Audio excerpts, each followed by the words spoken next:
नमस्कार दोस्तों, स्वागत करता हूं आपका अपने YouTube channel GS by Neeraj sir में। पिछले वीडियो में हमने रदरफोर्ड के मॉडल को देखा था और इस वीडियो में हम उसकी कमियों के बारे में देखेंगे। तो जैसा कि मैंने पहले बताया आपको कि रदरफोर्ड ने क्या बताया था कि परमाणु जो होता है वो गोलीय आकार का होता है। उसके केंद्र में क्या होता है, नाभिक होता है और इलेक्ट्रॉन चक्कर लगा रहा है। हम जो भी देखेंगे हाइड्रोजन परमाणु पर ही देखेंगे, क्योंकि हाइड्रोजन परमाणु में क्या होता है, एक इलेक्ट्रॉन होता है, एक प्रोटॉन होता है और 0 न्यूट्रॉन होता है। ठीक, ये हाइड्रोजन परमाणु की खासियत है।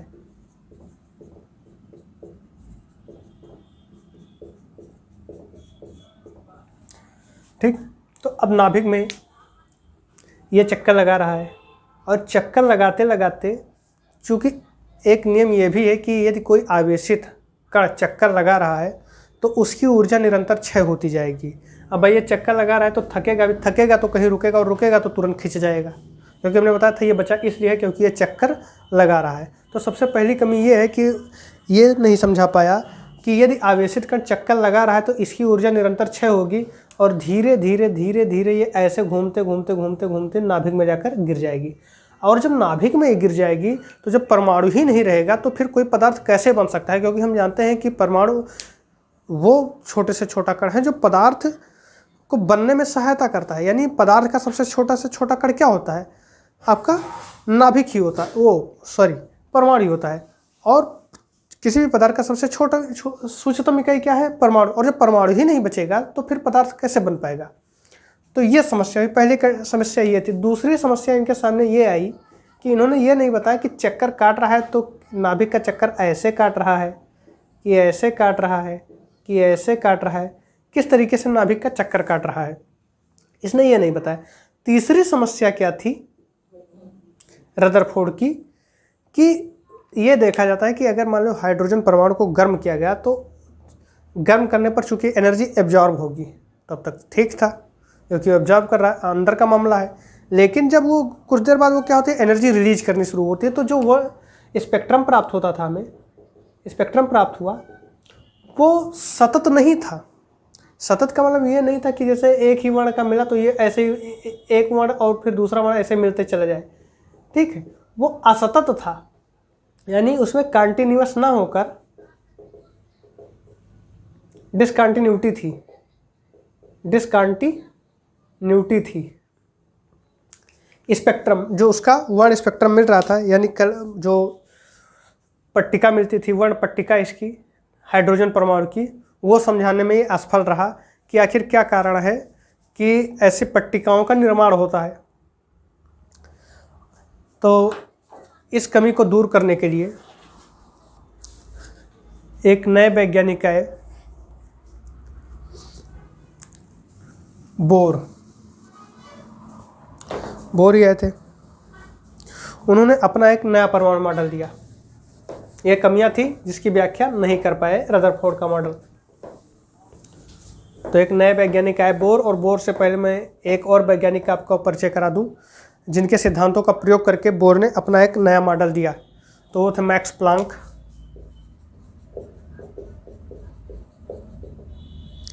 मैक्स प्लांक ने 1901 में एक थ्योरी दी जिसके माध्यम से कोई भी कृष्ण पिंड जितनी एनर्जी एब्जॉर्ब कर सकती है, जो एनर्जी एब्जॉर्ब करेगी, जितनी नहीं, जो एनर्जी एब्जॉर्ब करेगी उसी एनर्जी को वो रिलीज करेगी। यानी जिस आवृत्ति की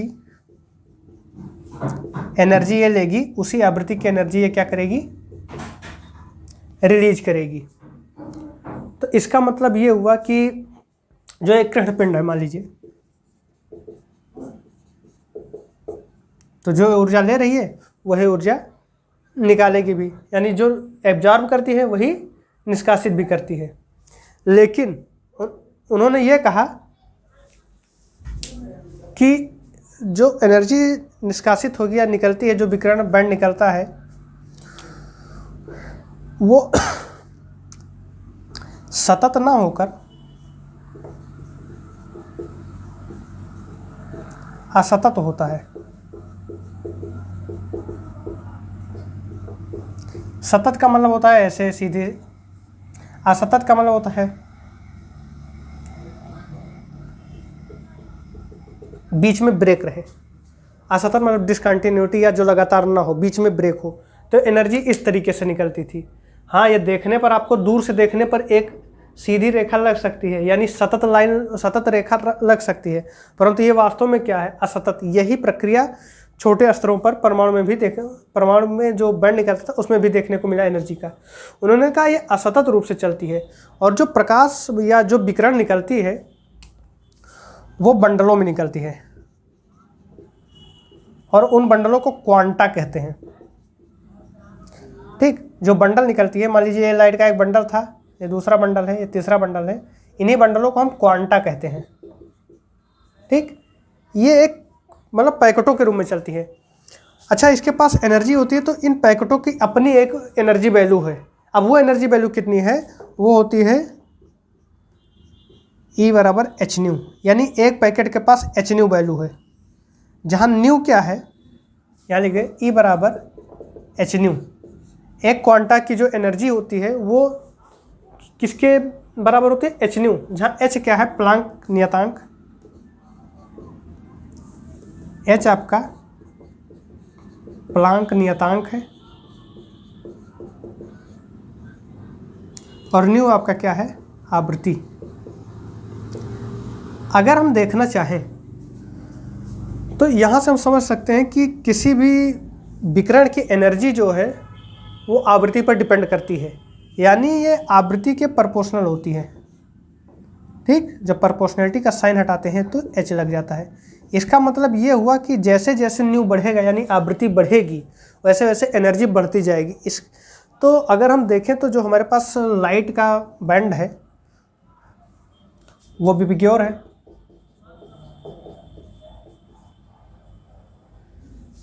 अब रेड लाइट का जो न्यू होगा वो वायलेट लाइट के न्यू से कम होगा।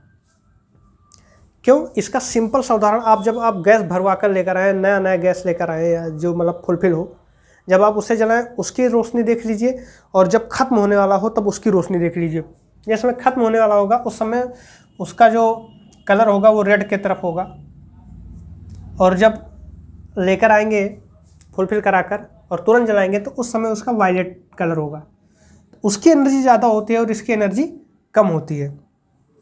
तो यहाँ से बता सकते हैं कि न्यू की जैसे जैसे न्यू बढ़ता है उसकी एनर्जी बढ़ती जाती है।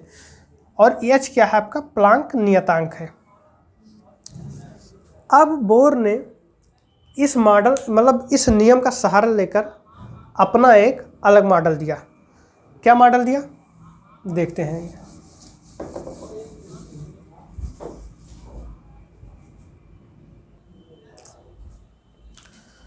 तो ये आपका होता है एच न्यू। अब बोर ने अपना जो मॉडल दिया,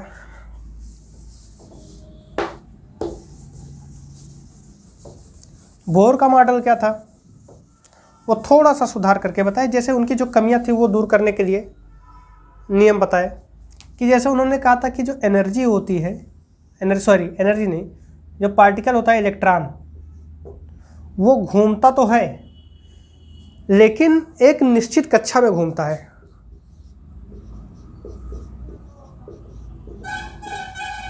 एक निश्चित कक्षा में घूमता है जहां से ऊर्जा क्षय नहीं होता है।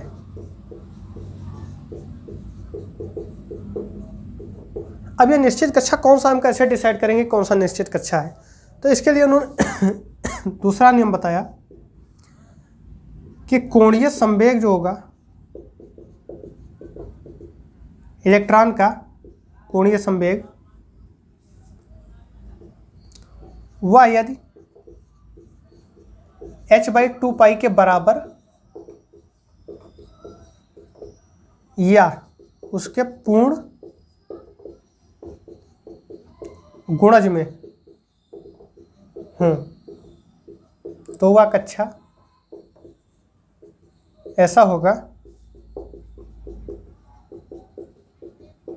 जिसमें घूमने पर ऊर्जा क्षय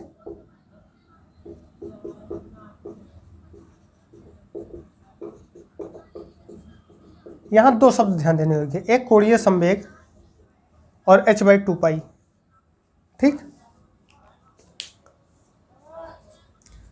आइए हम देखते हैं कि कोणीय संवेग क्या है और h/2 से इसका कैसा रिलेशन है। तो इन्होंने कहा कि कोणीय संवेग, तो हम जानते हैं कि कोणीय संवेग जो होता है किसी भी चीज़ का, यहाँ कोणीय शब्द आ जाए वहाँ सर्कुलर समझ लीजिएगा, सर्कुलर मोशन होता ही होगा। तो कोणीय संवेग जो है ये होता है रेखीय संवेग और उसके केंद्र से त्रिज्या जो होगी,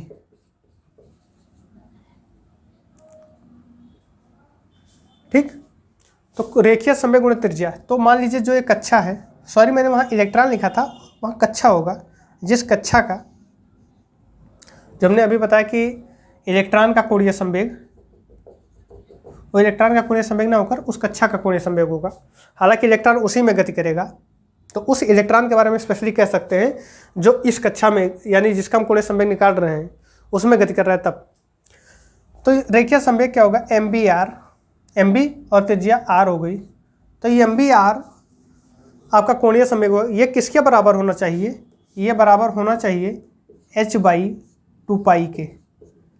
अच्छा मान लो ये तो सिर्फ और सिर्फ एक ही कंडीशन हुआ कि अगर हम r की कोई स्पेशल वैल्यू रख दें तो h/2 को पाई के इक्वल हो जाएगा, तो क्या एक ही कक्षा में इलेक्ट्रॉन घूमेगा। और जैसे जैसे तत्वों में आगे बढ़ेंगे तो क्या उसके लिए मतलब इलेक्ट्रॉन के घूमने के लिए कोई और कक्षा नहीं है, तो ऐसा नहीं है। यहाँ पर हम यन का यूज करेंगे, यानी जो हमने अपने तथ्य में कहा था कि पूर्ण गुणक, या सीधा सीधा कह दो उसके पहाड़े में, तो पूर्ण गुणक का प्रयोग करेंगे हम यहाँ पर h/2 पाई, 1 h/2 पाई, 2 h/2 पाई, 3 h/2 पाई, इस तरीके से, दशमलव में नहीं। तो इसके बराबर होना चाहिए। अगर ऐसी कक्षा मिल जाती है उस इलेक्ट्रॉन को तो उसमें वो चक्कर तो लगाएगा बट एनर्जी नहीं रिलीज करेगा, और जब एनर्जी नहीं रिलीज करेगा तो वो थकेगा नहीं, और थकेगा नहीं तो वो सेंट्रल में जाकर गिरेगा नहीं, और गिरेगा नहीं तो परमाणु ध्वस्त नहीं होगा और पदार्थ अपना अस्तित्व बनाए रखने में सक्षम होगी। ये होता है। तीसरा जो समस्या था स्पेक्ट्रम का समस्या था। तो स्पेक्ट्रम को इसने ऐसे बता दिया कि जब इलेक्ट्रॉन को कुछ एनर्जी दी जाती है, मतलब परमाणु को कुछ एनर्जी, तो इलेक्ट्रॉन को एनर्जी दी जाती है तो वो अपने कक्षा से कूद कर दूसरी कक्षा में चला जाता है। जितनी एनर्जी दी गई उतनी ही एनर्जी लेकर ये दूसरी कक्षा में गया है। अब वहां पर बैठकर काफ़ी चहलकदमी कर रहा है, घूम रहा है इसमें, लेकिन ये ज़्यादा देर नहीं टिकता। 10⁻⁸ सेकंड, 10⁻⁸ सेकंड रहकर फिर ये नीचे भगता है। उसकी एनर्जी क्या होने लगती है, रिलीज होने लगती है। और जब फिर ये यहाँ से आता है यहाँ तक तो ये रिलीज होता है, और जब एनर्जी रिलीज होती है तो वही स्पेक्ट्रम के रूप में निकलती जाती है। और जो एनर्जी रिलीज होती है उसका भी अपना एक तरीका होता है एनर्जी रिलीज होने का, जो हम एटॉमिक स्ट्रक्चर में अच्छी तरीके से पढ़ेंगे तो वहाँ पर पढ़ेंगे कि जो एक सीरीज होती है, पूरी सीरीज के तहत ये एनर्जी रिलीज करते नीचे आते हैं, उस फ्रीक्वेंसी की एनर्जी रिलीज करते नीचे आते हैं। फिलहाल यहाँ पर हमें इतना ही पढ़ना है कि जब एनर्जी पाकर ये दूसरी कक्षा में गया और दूसरी कक्षा से फिर जब अपनी कक्षा में लौटता है तब एनर्जी रिलीज करता है।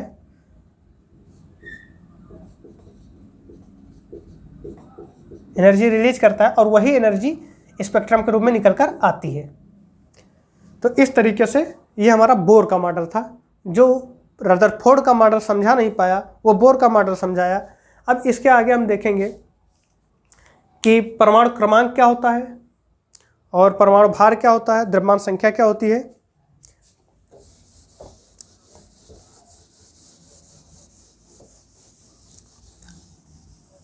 तो हम जानते हैं कि किसी भी परमाणु में क्या क्या होता है, इलेक्ट्रॉन होता है, प्रोटॉन होता है और न्यूट्रॉन होता है। प्रोटॉन और न्यूट्रॉन मिल जाते हैं तो क्या बना लेते हैं, न्यूक्लियन। न्यूक्लियन उदासीन परमाणु में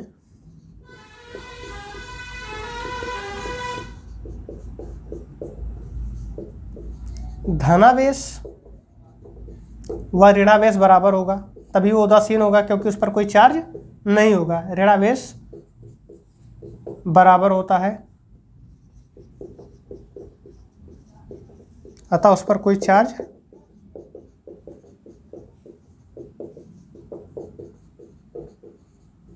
नहीं होता है। इसलिए परमाणु वो तो ऊपर हो ही गया उदासीन परमाणु में, तो हमेशा परमाणु उदासीन ही होता है अपने प्राकृतिक अवस्था में। तो उदासीन परमाणु में क्या होता है, धनावेश और ऋणावेश बराबर होता है, तो उस पर कोई चार्ज नहीं होता है। और प्रोटॉन और न्यूट्रॉन मिलकर न्यूक्लियन कहलाते हैं। फ्री क्या होता है, आने जाने के लिए फ्री आपका इलेक्ट्रॉन ही होता है। जब भी कोई ज़्यादा अगर नाभिकीय स्तर पर कोई रिएक्शन नहीं होता है तो जो जनरली रिएक्शन होंगे उसमें केवल फ्री इलेक्ट्रॉन ही होगा। यही थोड़ी बहुत एनर्जी पाकर इधर उधर भगने लगेगा, बाकी नाभिक कठोरता से बंधे होते हैं, तो प्रोटॉन तो जाएगा नहीं। तो ये माना जाता है कि जो लक्षण अभिलाक्षणिक लक्षण है इसके क्या नाम है परमाणु के, वो प्रोटॉन होते हैं। ठीक, और जो परमाणु क्रमांक होगा आपका, जो अभिलाक्षणिक लक्षण होंगे उसमें क्या होता है कि परमाणु भार होता है और परमाणु क्रमांक होता है। तो पहले जो आवर्त सारणी बनाई गई वो परमाणु भार को मानकर बनाई गई। सॉरी, जो मैंने अभी कह दिया कि प्रोटॉन होता है अभिलाक्षणिक लक्षण, उसके सॉरी, ये परमाणु भार को मानकर पहले आवर्त सारणी बनाई गई।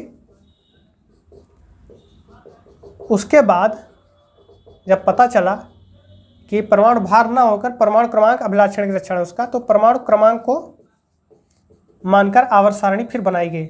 वर्तमान आवर्त सारणी परमाणु क्रमांक पर आधारित है। तो ये मैं आपको बता रहा था कि जो इलेक्ट्रॉन है वो कम बंधन में अपेक्षाकृत प्रोटॉन और न्यूट्रॉन के, तो भगता ज़्यादा यही है। तो भगता यही है तो यही क्रिया ज़्यादा करता है, वो अगले चैप्टर में देखेंगे। फिलहाल जो आपका परमाणु क्रमांक होता है, परमाणु क्रमांक वो क्या होता है, प्रोटॉनों की संख्या।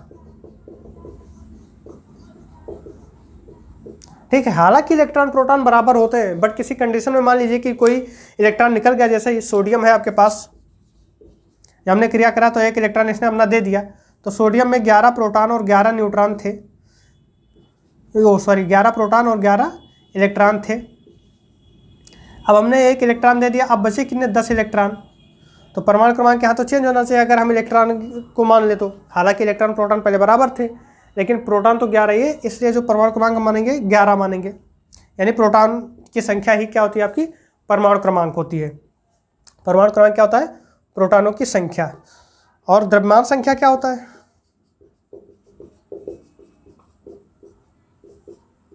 तो ये क्या होता है, प्रोटॉन प्लस न्यूट्रॉन। प्रोटॉन और न्यूट्रॉन की संख्या क्या होता है, द्रव्यमान संख्या कहलाता है। तो ये दो भी पूछे जा सकते हैं परीक्षाओं में,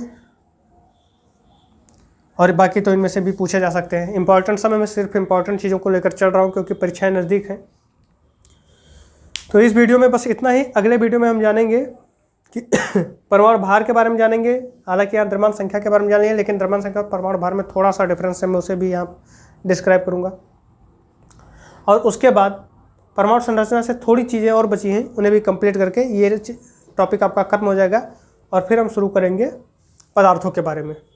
तब तक के लिए धन्यवाद। यदि आपको ये वीडियो अच्छा लगा हो तो प्लीज़ लाइक करें, शेयर करें और सब्सक्राइब करना ना भूलें।